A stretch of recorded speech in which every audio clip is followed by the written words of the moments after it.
अस्सलामु अलैकुम वरहमतुल्लाहि वबरकातुहू। मैं तो आज इस इज्तिमाइयत में हाज़िरी के लिए और एक कारकुन के तौर पर अपना नाम शुमार करने के लिए हाज़िर हुआ हूँ। अल्लाह हम सब की हाज़िरी कबूल फरमाए। मैं दो तीन सवालात अर्ज़ करना चाहूँगा, बस बाकी कायदीन खिताब फरमाएँगे और जो खिताब फरमाएँगे वो हमारा एजेंडा होगा, इंशाअल्लाह पर अमल करेंगे। मेरा पहला सवाल अपने हुक्मरानों से है, पाकिस्तान के हुक्मरानों से, कि इसराइल जब बना था तो कायद-ए-आज़म मोहम्मद अली जिन्ना रहमहुल्लाह ताला ने ऐलान किया था कि इसराइल नाजायज़ रियासत है, हम कभी तस्लीम नहीं करेंगे। आज हम दो रियासती हल की बात पाकिस्तान की तरफ से कर रहे हैं। मेरा सवाल है एस्टेब्लिशमेंट से कि जनाब ये तब्दीली, मौक़िफ़ में तब्दीली कब आई है, किसने की है? इसराइल बनते ही कायद-ए-आज़म मोहम्मद अली जिन्ना ने कहा था कि इसराइल नाजायज़ रियासत है, हम तस्लीम नहीं करेंगे।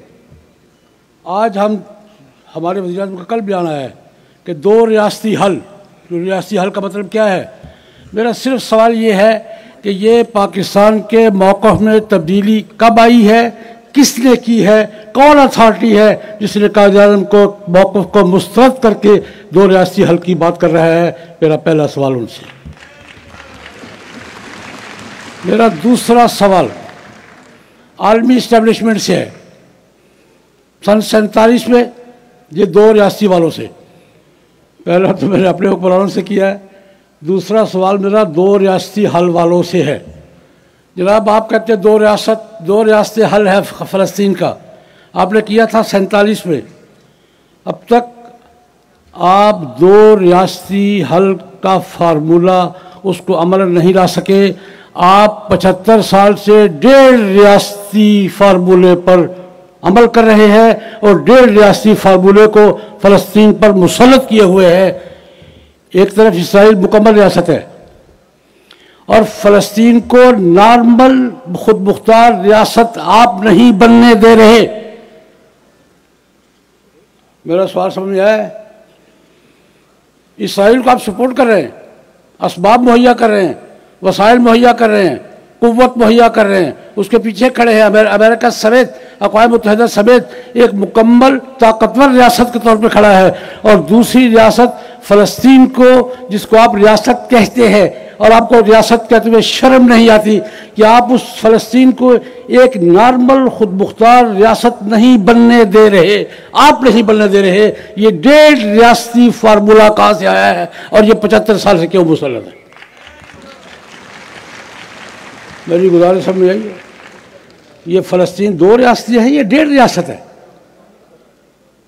फ़लस्तीन को आप खुद मुख्तार रियासत बनने दे रहे हैं, अमेरिका रुकावट है, अक़वाम मुत्तहिदा रुकावट है और अक़वाम मुत्तहिदा की तान पर रक्स करने वाले दुनिया के सारे हुक्मरान रुकावट है कि फ़लस्तीन को अपने फार्मूले के मुताबिक भी एक खुद मुख्तार रियासत नहीं बनने दे रहे। तुम्हें दो रियासती बात करते हुए शर्म नहीं आती? ये मेरा उनसे सवाल है कि एक बात करो, या डेढ़ रियासत की बात करो या दो रियासतों की बात करो, तज़ाद ख़त्म करो, मुनाफ़क़त ख़त्म करो। और तीसरी बात, मैं आज खुश हूँ, मेरी क़यादत हमारे यहाँ मौजूद है। हमारी क़यादत यही है, एक स्टेक होल्डर हैं रियासती, एक स्टेक होल्डर हैं अवामी, पब्लिक के, समाज के, सिविल सोसाइटी के। हज़रत मौलाना मुफ्ती तकी उस्मानी साहब, हज़रत मौलाना फजलुर रहमान साहब, हज़रत मौलाना मुफ्ती मुनीबुर रहमान साहब, हज़रत मौलाना साजिद मीर साहब, और ये हमारे काबिल हमारे स्टेक होल्डर्स हैं पब्लिक के। मेरी इनसे दरख्वास्त है कि ये हमें कभी कभी इकट्ठे नहीं होना चाहिए, कौमी मसाइल पर इकट्ठे रहना चाहिए। मेरी गुजारिश ठीक है, कभी कभी हम इकट्ठे हो जाते हैं किसी इशू पर। मेरी गुजारिश है, हाथ जोड़कर गुजारिश है कि कौमी मसाइल पर इस वक्त आलम इस्लाम के मसाइल, मिल्लत इस्लामिया के मसाइल, कौम के मसाइल हमसे इकट्ठे होने का तकाज़ा नहीं कर रहे, इकट्ठे रहने का तकाज़ा कर रहे हैं। और आने इलेक्शन का सबसे बड़ा तकाज़ा यही है। अल्लाह पाक हमें सही रुख पर चलते रहने की तौफ़ीक़ अता फ़रमाए। व आखिर दावाना।